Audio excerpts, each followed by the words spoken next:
Hi babes, this is Tatara. Welcome back to my channel. In order to explore how algorithms and data have changed the way we experience leisure, I decided to do a listen to my phone challenge. Therefore, I invite you to spend a day with me on which I will do whatever leisure I do normally, but I will not make any decisions on my own. What I'll do is to open an app for leisure and see how algorithms take me.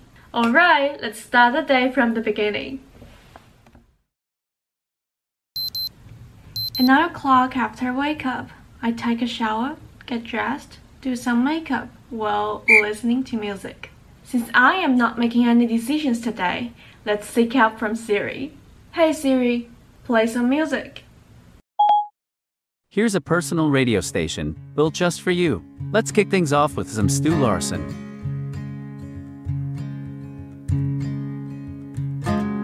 Siri plays Far From Me from Stu Larson. I've never heard this one, but it's definitely to my taste. Acoustic and chill out.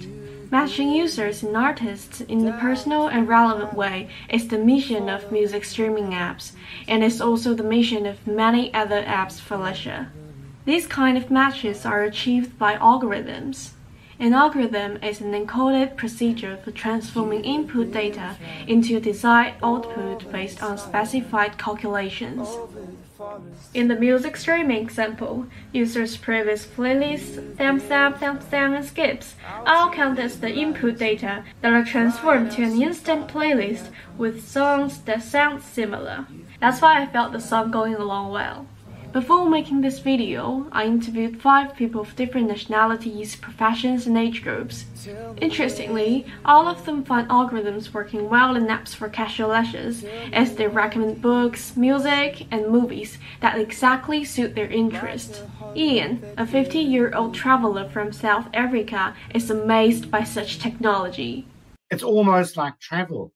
You find these paths that are untrodden on the internet. You go, wow, I didn't even know that place existed. It wasn't actually what you were looking for in the first place. You can get something out of it. So.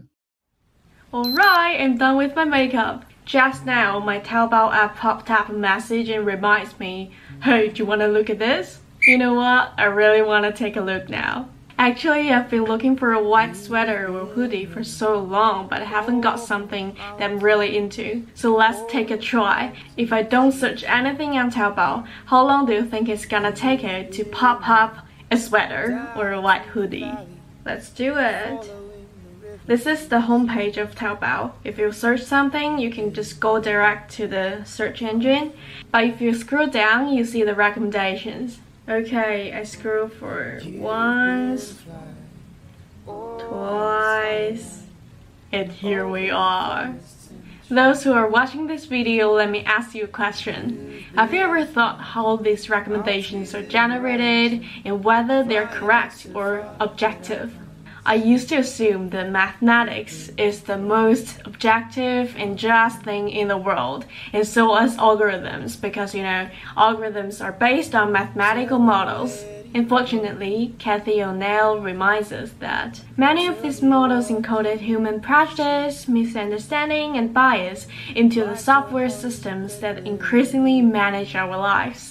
If you've never seen bias in this system, that might be because you're not vulnerable, you're not marginalized in this society. One of my interviewees, Crystal, who lives in the Washington, D.C., says she always sees cigarettes and alcohol ads on her Amazon page, although she never purchased them. Instead, she goes to the gym 3 times a week and she only eats whole food. I mean, she lives a really healthy lifestyle. Then why does she receive alcohol and cigarette all the time? Because she's black and she lives in an area where there are a lot of black people. It's like, let me see. Almost like they're dangling, in front of you, like, let me see if she's gonna bite. It's a test. It's interesting, but it's sad. Alright, after saying all that, let's go for some lunch. If I wanted to find a restaurant before the digital age, I would just wander around the block and enter one that looks really good. But I now heavily rely on those review apps. For example, I'm looking at Yelp now. It automatically locates me and recommends restaurants that I may like. As you can see, most of the recommendations are Asian restaurants. I guess they either have the data saying I used to go to a lot of Asian restaurants, or they have the demographical data saying that I am an Asian, or both. I know I'm gonna listen to my phone today, but can I spend a little longer on this app? Because I saw a Lebanese restaurant. I've never been to a Lebanese restaurant. Let me see. What do Lebanese eat? Oh, wow. Interesting.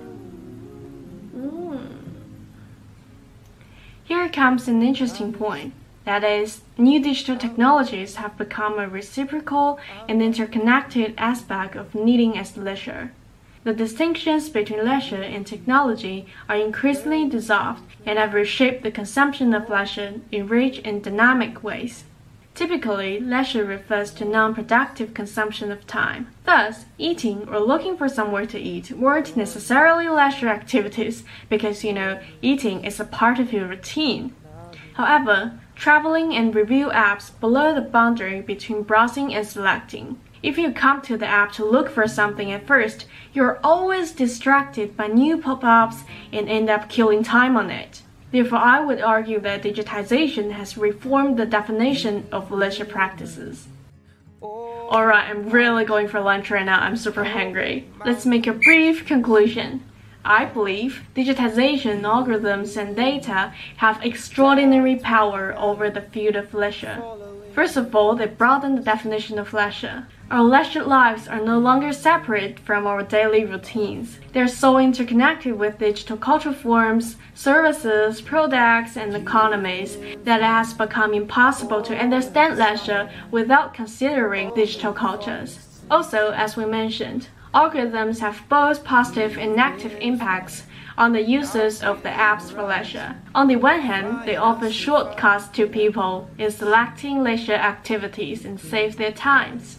On the other hand, the specified calculations may have had human prejudices or agenda programmed into it, which consequently reinforces bias and discrimination. To make the best use of algorithms and data in leisure practices, it's important for us to first realize the complexity of humans' individual histories and to change machine learning systems to fit in more context.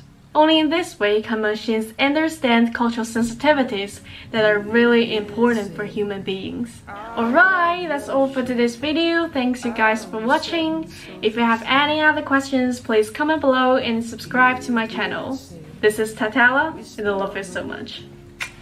Billowing your sails with the breeze, you've been sailing far from